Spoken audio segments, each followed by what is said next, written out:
So what is going on, everyone, and welcome to 9to5Mac Weekly, the show where we recap all things Mac related and even tech related. So in this video, we're going to be going over a few things that happened this week, like the Vision Pro release date announcement, as well as the pre-order date. CES was happening all this week, so we have some cool things to cover on the CES side. iOS 17.3 Beta 3 came out, so we got some things to cover. Let's get right into this video.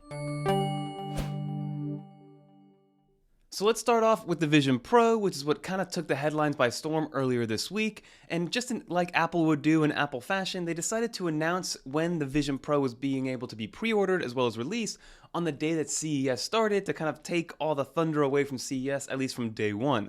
So the things you need to know, because we do have a video covering everything in depth that we did find out about the Vision Pro release date and things like that, but I'm going to give you guys a little bit of a synopsis. I'll link that other video down below to check out. So January 19th at 5 a.m. PST or 8 a.m. Eastern Time, you will be able to pre-order the Vision Pro online, and then it will be released on February 2nd.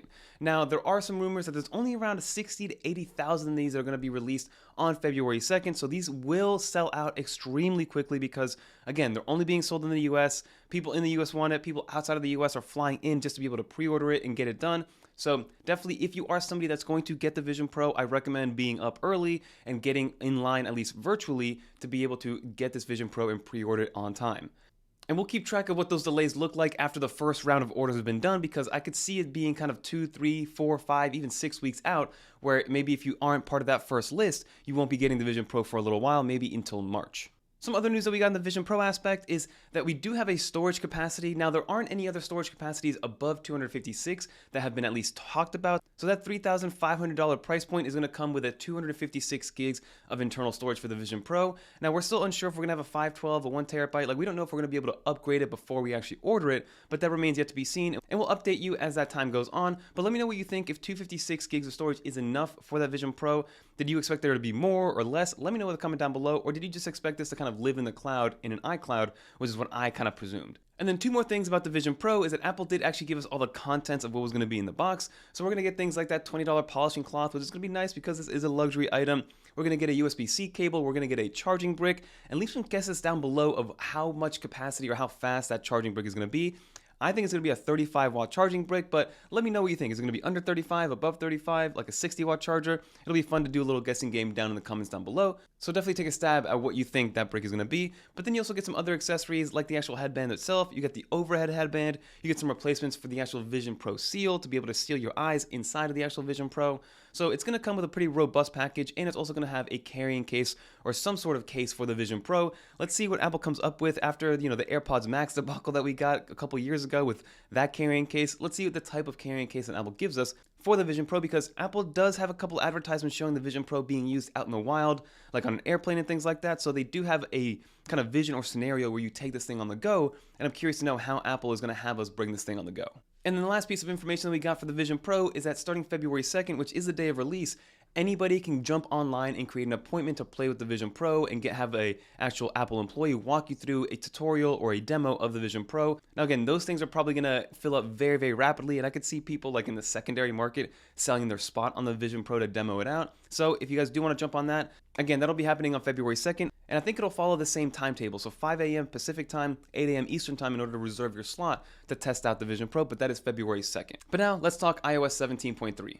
So after last week's annoying 17.3 Beta 2 update where it bricked everybody's phones, or at least it bricked a subset of iPhone users' phones, which is if you had that back tap kind of turned on, it would put you in this boot loop and brick your iPhone, which is very unfortunate. And I always tell people in the beginning of beta videos, install at your own risk. 99% of the time that I've been in the beta program, nothing has happened detrimental, whether it's data loss or breaking the iPhone or having to restore. But again, it is a beta program, so things like this do happen. So in my opinion, it's not really fair to complain because you are opting in. Nobody's forcing you to update to 17.3 Beta 2, but Apple did release the Beta 3 version. No new additional features that we were able to find, but it doesn't brick anybody's iPhone, or at least there haven't been any reports of people's iPhones bricking. So if you do want to update to 17.3 Beta 3, go for it. And having that stolen device protection is going to be the biggest feature of 17.3, where if somebody does steal your phone and they're trying to unlock it and they have your passcode, they will not be able to get into your phone unless they are in a familiar location that the iPhone is able to kind of recognize. So I think that's going to be a great feature moving forward for 17.3, but that's what we got. So now we do have some CES things that I want to bring up.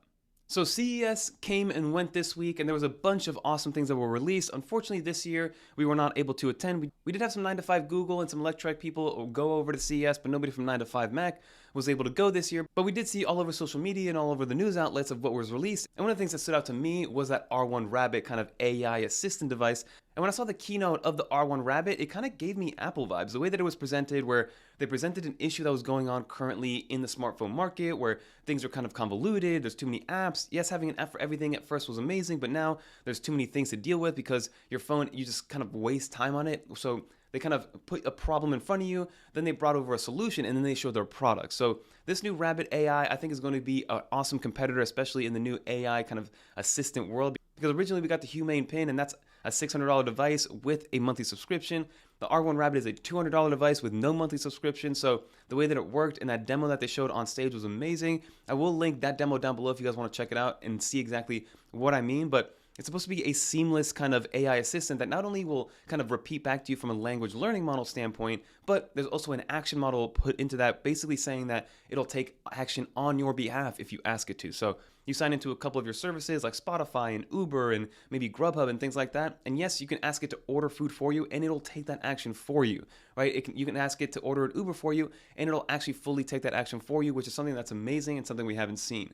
So there's probably some protocols of some situations where maybe this isn't an amazing thing to have, like logging into a bank account or maybe accidentally ordering an Uber, because I know for a fact that me, sometimes whenever I go to an Uber, I look to see at the price, I look to see the price of the Lyft, I like to see and kind of compare which one's cheaper. So there are some situations where maybe it's not going to be perfect for everybody, but for $200 and kind of collabing with Teenage Engineering, so that form factor is actually very cool. I'm kind of excited for this Rabbit R1. I'll probably pick one up and see exactly what this is all about and see if there's a future for these like AI small pocket assistants that kind of keeps you away from your phone, but still gives you all the information that you would need that your smartphone would give you. So I think that's kind of the name of the game with these kind of AI assistants.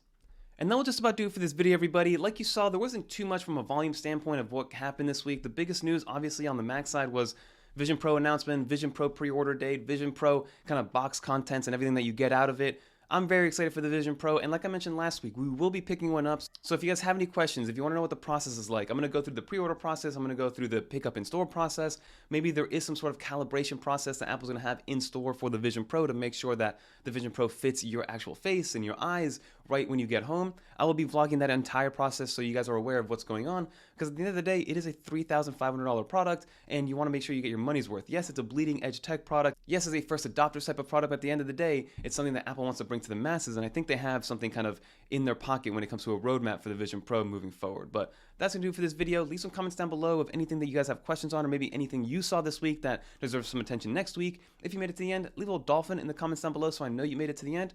And until next week, I'm Fernando. Peace, everybody. I'm out.